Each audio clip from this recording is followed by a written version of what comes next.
हो गया। Hello students, good morning everyone. तो लास्ट लेक्चर में हम कर रहे थे वेक्टर, ठीक है। तो वेक्टर का चैप्टर कंप्लीट हो गया है, ठीक है। उसमें आपने सीखा था वेक्टर एडिशन वगैरह जो भी है, ठीक है। वो एक बेसिक चैप्टर था। आज हम स्टार्ट करेंगे फिजिकल वर्ल्ड, मीन्स 11th के साइंस की स्टार्टिंग।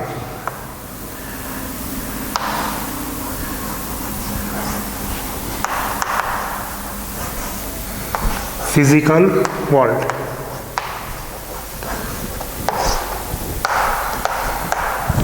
ओके। इस फिजिकल वर्ल्ड में क्या क्या आता है? तो सबसे पहली बात साइंस, हम क्यों पढ़ना चाहते हैं। तो जहां पे हम रहते हैं वहां पे दो तरह की दुनिया होती है, ठीक है। एक बाहरी दुनिया और एक होती है अंदर की दुनिया, ठीक है। तो बाहरी दुनिया के अंदर जो भी आप चीजें सिस्टेमेटिक ढंग से पढ़ते हैं, ठीक है। मतलब साइंस का मतलब क्या है कि जो भी चीजें आप देखते हैं कि भाई सन यहाँ से उगा, फिर यहाँ पे अस्त हुआ, ठीक है, रात में मून निकला हुआ, हर चीज जो भी आप देखते हैं, ठीक है, वो होता है नॉलेज। उसका नॉलेज गेन करना, ठीक है। सभी को हम सिस्टमेटिक ढंग से करते हैं, तो ये होता है ऑर्गेनाइज्ड नॉलेज। तो बेसिक सा साइंस का मतलब क्या होता है? Science is a organised knowledge जो कि हम लेना चाहते हैं, ठीक है। दो तरह की साइंस मैं आपको बता चुका हूँ, इंटरनल और एक्सटर्नल, जो हमारे अंदर होती है और जो हम बाहर देखना चाहते हैं, ठीक है। तो साइंस के बेसिक से 3 पार्ट होते हैं, पढ़े होंगे आपने सभी ने, काफ़ी दिन से पढ़ते आ रहे हैं। फिजिक्स, केमिस्ट्री, बायोलॉजी, ठीक है। तो सबसे पहले मैं बात करता हूँ फिजिक्स की, फिर इन पे भी आते हैं कि ये चीज़ हमें क्या देती है।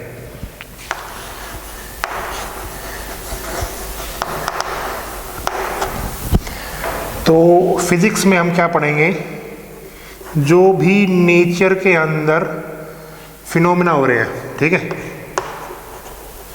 नेचर के अंदर जो भी फिनोमिनाज हैं, ठीक है, या उनके रूल है, नियम है, ठीक है, कि सुबह सूर्य उदय होता है, शाम को अस्त होता है, ठीक है। तो ये एक रूल है, नियम है। ऐसा क्यों होता है? कोई इंजन है, कोई गाड़ी है, ठीक है, किसी इंजन को हमने बनाया, वो गाड़ी थोड़ी दूर तक चली, उसके बाद हमने देखा कि कितने इंजन ऐसे हम बना सकते हैं कि गाड़ी काफ़ी दूर तक डिस्टेंस ट्रैवल कर सके। तो ऐसे बहुत तरह के इंजन बनाए, बहुत तरह की मोटर हमने बनाई। तो ये सारे हमने क्या पढ़े? इसके रूल पढ़े, नियम पढ़े कि भाई ऐसा ऐसा हो सकता है, ठीक है। तो फिजिक्स में हम क्या पढ़ेंगे? नेचर के अंदर जो भी चीज़ें आप दिखती हैं, ठीक है, कि आप किसी भी चीज़ को ऊपर से यहाँ से गिराते हैं तो ये चीज़ ऊपर क्यों नहीं जाती, क्यों आती है, ये सारी जो नेचुरल चीज़ें हैं ये आप किस में पढ़ेंगे? फिजिक्स में। कैसे पढ़ेंगे? ठीक है। तो फिजिक्स में हमें किस तरह इन चीज़ों को पढ़ना है, ठीक है। तो उसके लिए एक मेथड है यहाँ पे जिसको आपको पढ़ना है। ये बेसिक फिजिक्स के बारे में बता रहा हूँ आपको, ठीक है। आज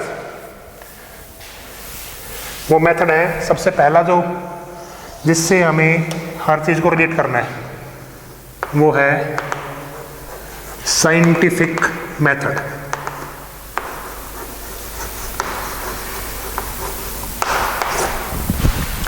साइंटिफिक मेथड जिससे हमें साइंस को पढ़ना है, ठीक है।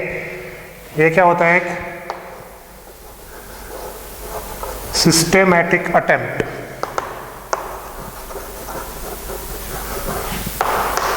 Of knowledge as much in detail.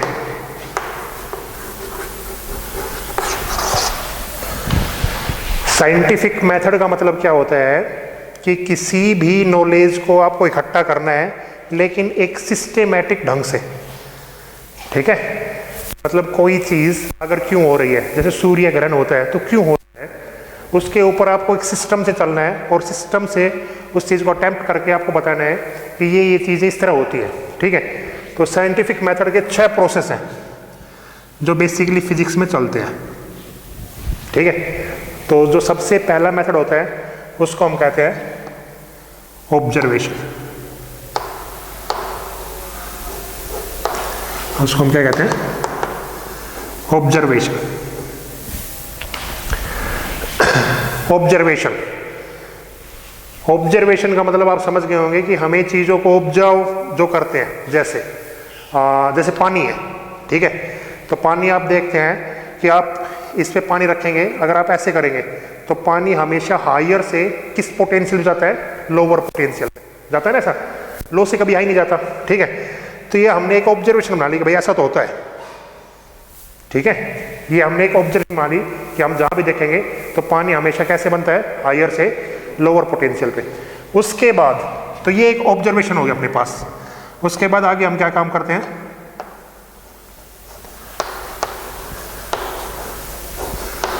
Controlled experiment. इसके बाद हम उसको क्या करना चाहते हैं? एक एक्सपेरिमेंट। जो भी आप लैब देखते हैं उनके अंदर जो भी एक्सपेरिमेंट होते हैं, ठीक है, वो एक्सपेरिमेंट हम देखते हैं, उनसे करके देखना चाहते हैं कि ऐसा होता है या नहीं होता है, ऐसा क्यों होता है, ठीक है। तो उसके बाद हम एक कंट्रोल्ड एक्सपेरिमेंट करते हैं। इसके बाद हम उसकी एनालिसिस करते हैं।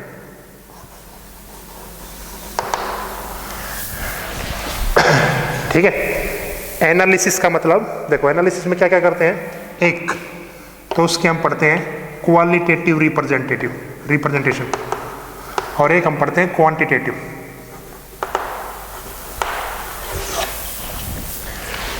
एनालिसिस में हम क्या देखना चाहते हैं कि भाई ऐसा एनालाइज हमने किया तो इसके अंदर इसकी क्वालिटी क्या थी, और इसके अंदर हम किस किस क्वांटिटी को यूज कर रहे हैं, ठीक है। जैसे अर्थ का ग्रेविटेशनल फोर्स है, ठीक है, तो उसकी क्वालिटी क्या है? उसकी क्वालिटी ये है कि वो मास को क्या करता है? अट्रैक्ट करता है। जो ग्रेविटेशनल फोर्स है वो किसको अट्रैक्ट करता है? मास को अट्रैक्ट करता है, ठीक है। अच्छा, क्वांटिटेटिव का मतलब ये होता है कि उसके अंदर हम किस किस क्वांटिटी को रिलेट करना चाहते हैं। तो जैसे मास हो गया, हाइट हो गई, ग्रेविटी हो गई, और जिन जिन चीज़ों पे एनर्जी डिपेंड करती है, जैसे भाई कोई गोली हमने चलाई, ठीक है, तो एक गोली एक लकड़ी के अंदर धस गई, तो ये कितने अंदर धसी, ठीक है, ये क्या किस पे डिपेंड करेगा? देखो v, कितनी स्पीड से ये गई, कितना इसका क्या था? मास था, ठीक है। तो ये तो हमारी क्वालिटेटिव रिप्रेजेंटेशन हो गई कि भाई इसके अंदर क्या क्या कंसेप्ट थे, किस तरह ये गोली हमने चलाई। क्वांटिटेटिव का मतलब होता है कि इसके अंदर कौन कौन सी रिलेशन हम यूज कर रहे हैं। जैसे एनर्जी का हम देखेंगे तो काइनेटिक एनर्जी का फॉर्मूला क्या होता है? हाफ एम वी स्क्वायर होता है ना। तो हम गोली चलाते हैं तो उसके अंदर काइनेटिक एनर्जी होती है, तो इसका हम क्वांटिटेटिव रिप्रेजेंटेशन कुछ ऐसे देते हैं, ठीक है। अच्छा, उसके बाद हम क्या करते हैं? उसके बाद हम एक तैयार करते हैं मैथमेटिकल मॉडलिंग।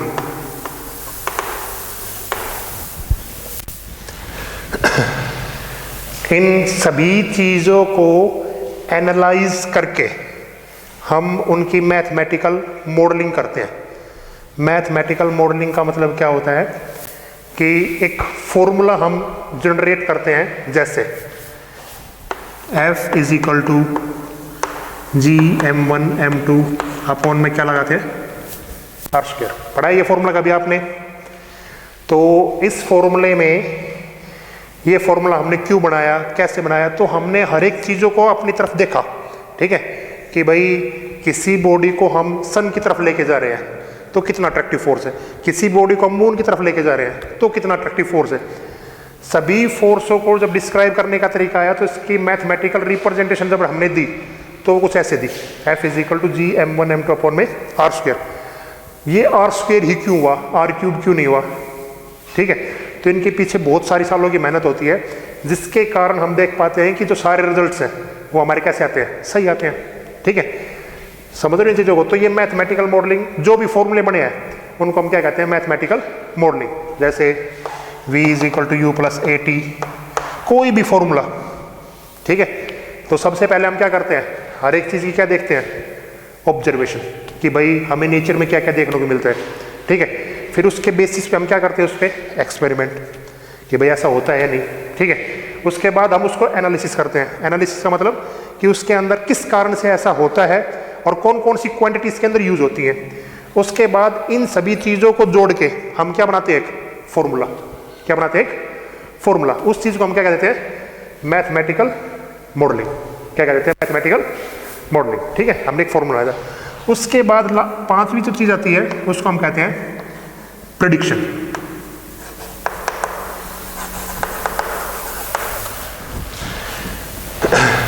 ठीक है। फिफ्थ जो चीज़ आती है उसको हम क्या कहते हैं, प्रेडिक्शन। प्रेडिक्शन, प्रेडिक्शन का मतलब भविष्य, कि उसके बाद हम भविष्यवाणी करते हैं कि भाई ये फॉर्मूला सही है या गलत है। जैसे भविष्यवाणी का मतलब, जैसे अब पीछे के दिनों में आपने सुना था कि एक एस्ट्रॉयड अपनी अर्थ की तरफ बहुत तेज गति से आ रहा था, सुना था ना। तो उसके बाद उसको मोड़ दिया गया। अब ये कहते हैं कि उस 10 साल के बाद वो दोबारा किसके पास आएगा, अर्थ के पास आएगा, ठीक है। तो वो क्या चीज़ एक तरह की भविष्यवाणी है, प्रिडिक्शन कर रहे हैं हम कि भाई ऐसा होगा। किससे कर रहे हैं, इससे कर रहे हैं। ये जो फॉर्मूले लगाते हैं इनसे हम कैलकुलेशन करके हम ये बताते हैं कि आगे आने वाले 10 साल के बाद, या जैसे आपको पहले ही पता चल जाता है चंद्र ग्रहण कब लगेगा, सूर्य ग्रहण कब लगेगा। कैसे लगता है, इन्हीं चीज़ों की वजह से लगता है वो। अगर इन चीज़ों में से ये चीज़ें फेल हो जाए, मान लेते हैं भाई जिस दिन सूर्य चंद्र जिस दिन जैसे मून इक्लिप्स है, कोई भी चीज़ है, ठीक है, वो नहीं हो रहा है, तो ये प्रेडिक्शन क्या हो जाएगी, फेल हो जाएगी। ये फेल हो गई तो इसका मतलब ये सारे लोग कैसे हो जाएंगे, फेल हो जाएंगे, क्योंकि इन पे तो काम नहीं किया, ठीक है। तो फिर उसके बाद हम क्या करते हैं, उस पर प्रेडिक्शन करते हैं कि भाई ये चीज़ें होती हैं। अगर इन चीज़ों से ये चीज़ सही आती है भविष्यवाणी अपनी, तो इसका मतलब ये जो सारे कंसेप्ट हम पढ़ रहे हैं धीरे धीरे करके, ये सारे क्या है, सही है। ओके, समझ गए इस चीज़ को। उसके बाद 6th हम क्या करते हैं, वेरिफिकेशन। प्रेडिक्शन के बाद जो हमने अभी बताया था, वेरिफिकेशन और फॉल्सिफिकेशन।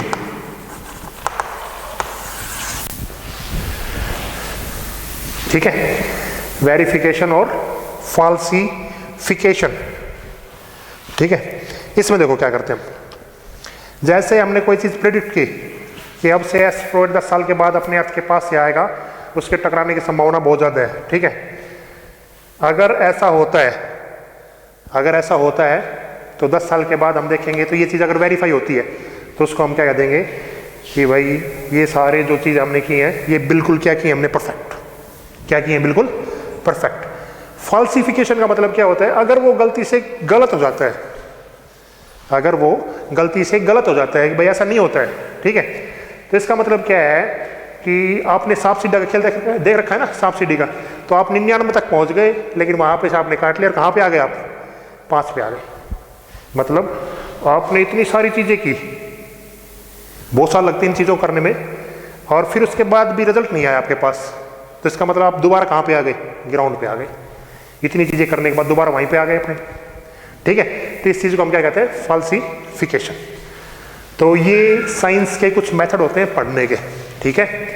कौन कौन से, ये बुक में आपको डिटेल में मिल जाए। डिटेल मतलब ये सारे पॉइंट आपको बुक में मिलेंगे, उनमें पढ़ोगे तो आप में एक एक लाइन मिलेगी उसमें भी, ठीक है, कि ऑब्जर्वेशन ऐसे करते हैं, कंट्रोल ऐसे करते हैं। तो मेरे ख्याल से आपको ये समझ में आ गया होगा किस तरह हम चलते हैं, ठीक है। तो साइंटिफिक मेथड तो क्या होगा, एक सिस्टेमेटिक अटेम्प्ट। वो सिस्टेमेटिक अटेम्प्ट कितने बेसिस पे है, 6 बेस पे। पहला किस पे, ऑब्जर्वेशन की, हम ऑब्जर्व क्या कर रहे हैं। दूसरा, उस पर फिर हम कंट्रोल्ड एक्सपेरिमेंट करते हैं उसको लेके।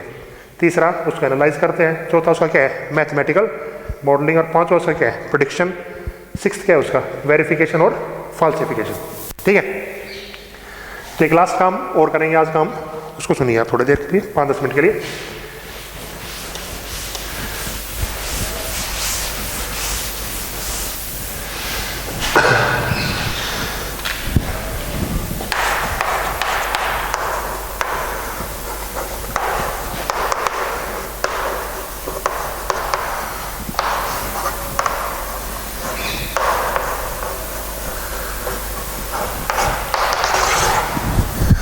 ये दो पार्ट में हम करेंगे।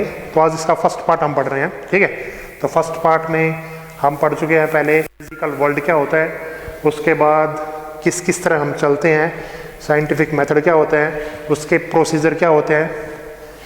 उसके बाद ये 6 चीज़ें पढ़ने के बाद हम यहाँ पे करेंगे science is not A final theory. इसका मतलब क्या है सुनिए। इसका मतलब ये है कि इस दुनिया में बहुत तरह के साइंटिस्ट हुए हैं, ठीक है। हर साइंटिस्ट ने अपने अपने तरीके से हर चीज़ें दी हैं। कुछ चीज़ें आगे चल के गलत हुई हैं, कुछ चीज़ें ठीक थी तो आगे पढ़ रहे हैं हम, ठीक है। कह नहीं देते काफ़ी बार कि भाई ये लॉ गलत हो गया था, उसके बाद एक नया लॉ आया, ठीक है। इसका मतलब क्या है कि साइंस की कोई फाइनल थ्योरी नहीं है। अगर आपके पास कोई आइडिया है और आपका आइडिया काम कर गया तो आपको भी साइंस में कोई डिस्कवरी कर सकते हैं, कोई एक्सप्लेनेशन दे सकते हैं अपनी तरफ से। लेकिन उस एक्सप्लेनेशन को किसी ने फेल कर दिया तो वो थ्योरी फेल हो जाएगी। तो इसका मतलब साइंस के अंदर कोई फाइनल थ्योरी नहीं थी, ठीक है। जैसे मैं आपको बताऊं, एक आदमी ने 1940 के आसपास, 1935 के आसपास एक ऐसी काली कार बनाई थी, ब्लैक कार, ठीक है। और उसने ये कह दिया था कि इसके बाद ऐसी ब्लैक कार बनेगी नहीं कभी। तो क्या ऐसा है? आजकल तो बहुत अच्छी अच्छी कारें मिलती है, नहीं? तो वही चीज़ है कि फाइनल थ्योरी कोई भी नहीं है साइंस की, ठीक है। जैसे लाइट, एक एग्जांपल लेके मैं चलता हूँ लाइट का। ऐसे लाखों भर के एग्जांपल है, लेकिन लाइट जो चीज़ आप पढ़ चुके हैं उसी का एग्जांपल लेके मैं चलता हूँ। लाइट देखो, सबसे पहले लाइट के बारे में न्यूटन ने बताया था, ठीक है। क्या बताया था न्यूटन ने? न्यूटन ने यह बताया था कि जो लाइट होती है ना, वो किस में चलती है? स्ट्रेट लाइन में। पढ़ा था ना आपने लास्ट ईयर 10th में कि लाइट किस नेचर में चलती है? रे नेचर में। रे का मतलब कैसा होता है? स्ट्रेट, ठीक है। मतलब क्या है इसका? न्यूटन ने बताया कि लाइट से जब कोई चीज़ें निकलती हैं तो वो पार्टिकल जो निकलता है वो कहीं भी हीट करता है, हीट करने के बाद वो चमकता है, तो उससे हमें लाइट दिखती है, ठीक है। उस थ्योरी को उसने नाम दिया था कॉर्पुस्कल्स, ठीक है। इसके बाद एक साइंटिस्ट आए दूसरे, उनका नाम था हाइजन।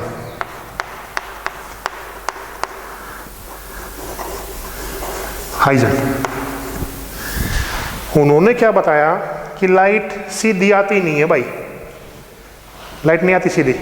लाइट का जो नेचर होता है ना, वो नेचर एक पानी की तरह होता है, वाटर की तरह। मतलब ऐसे बिखर के आती लाइट, ऐसे वेव में। पानी देखा ना आपने, एक कंकर मारेंगे तो लाइट, पानी क्या हो जाता है? बिखर जाता है ऐसा, ठीक है। उसी तरह लाइट भी कैसे आती है? वेव नेचर में। ये आप 12th में जाके पढ़ेंगे, ठीक है।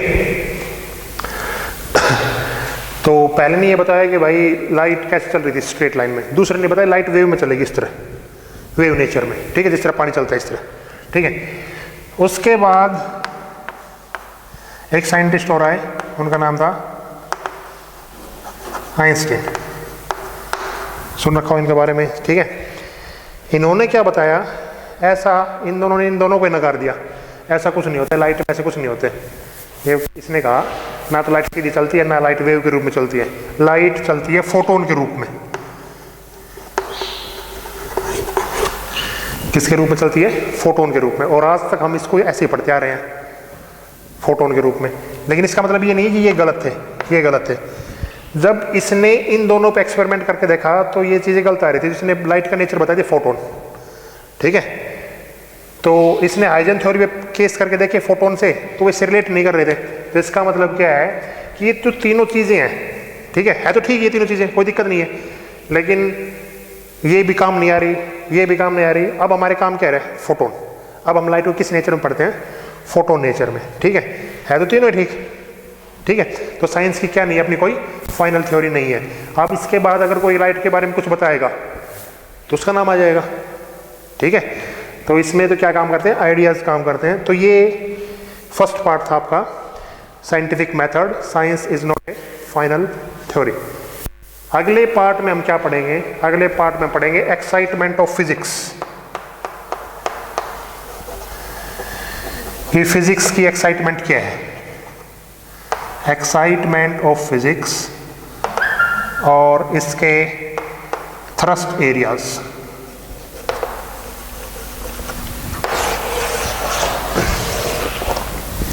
ठीक है, तो साइंस हम पढ़ना क्यों चाहते हैं, इसमें क्या है, ठीक है। आर्ट हम क्यों नहीं पढ़ना चाहते, कॉमर्स। एक्साइटमेंट का मतलब कि ऐसा फिजिक्स में क्या है कि जो हमें एक्साइट करते हैं अपनी तरफ कि हम क्यों फिजिक्स पढ़े, ठीक है। उनके थ्रस्ट एरिया क्या क्या है कि उसमें कौन कौन से एरिया पे आपको काम करना पड़ेगा, ठीक है। तो ये आज तो मैं आपको बता रहा साइंस के बारे में, ठीक है। तो ये शायद ये आपको समझ में आ गया होगा अच्छी तरह से, ठीक है। ओके, तो नेक्स्ट लेक्चर में आपको बताएंगे इसके बारे में। अच्छा, एक बात और, ये जो होमवर्क है ये आप प्रॉपर वे से चेक नहीं करवा रहे हो, ठीक है। तो इसको भी आप अच्छी तरह से चेक करवाएं, ठीक है। रिक्वेस्ट है आपसे कि ग्रुप में भी आप डालें और जो भी कर लें, ठीक है, बॉयज़ एंड गर्ल्स, ठीक है, वो मेरे पर्सनल नंबर पे भी आप डालें एक बार कि मैं चेक करूँ कि कौन कौन रोल नंबर काम कर रहा है, ठीक है। तो इसको ध्यान में रखते हुए आज का लेक्चर यहीं पे ख़त्म करते हैं। Good bye.